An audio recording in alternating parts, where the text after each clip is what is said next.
Welcome to Nupa's kitchen.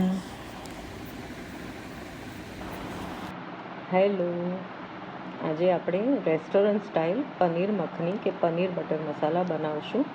તો તેને માટે મેં કુકરને ફ્લેમ પર મૂકી દીધું છે. તેમાં 3 ટામેટાં, 2 કાંદા ઉમેર્યા છે, સાથે 4 કળી લસણ, લીલા આદુ મરચાં, 2 સૂકા કાશ્મીરી મરચાં,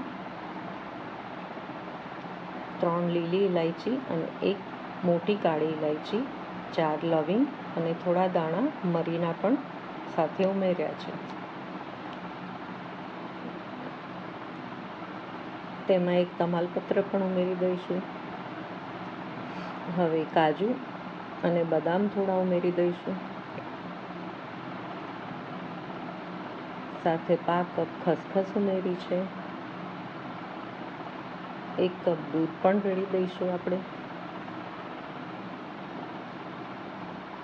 અને છેલ્લે 2 ચમચી ધાણા જીરું અને 1 ચમચો બટર ઉમેરી અને કુકરને બંધ કરી અને 2 સીટી આવે ત્યાં સુધી થવા દઈશું.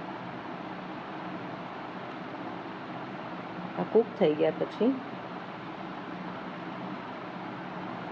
આ મિક્સરમાંથી આપણે તમાલપત્રને કાઢી લઈશું અને બાકીના મિક્સરને આપણે મિક્સર ગ્રાઇન્ડરમાં વાટી લઈશું. તેની એકદમ સ્મૂથ પેસ્ટ વાટી લઈશું આપણે.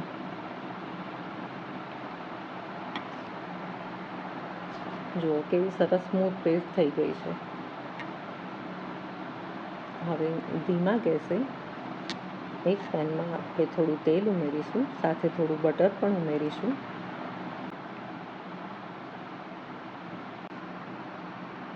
અને ચપટી હિંગ, અડધી ચમચી હળદર અને 1 ચમચી લાલ મરચું ઉમેરી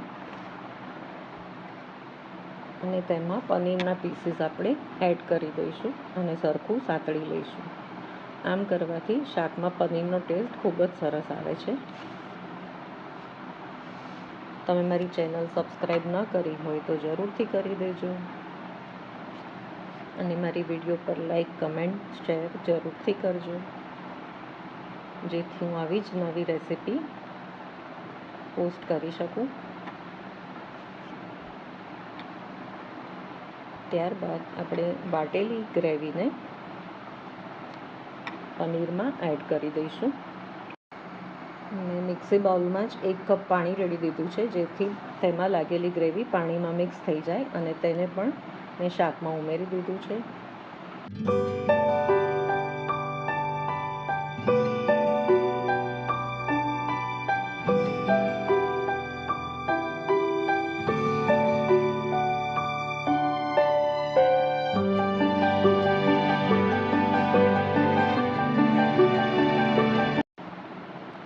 હવે ગેસને એકદમ ધીમો કરી અને આ શાકને ઢાંકી અને આપણે થવા દઈશું.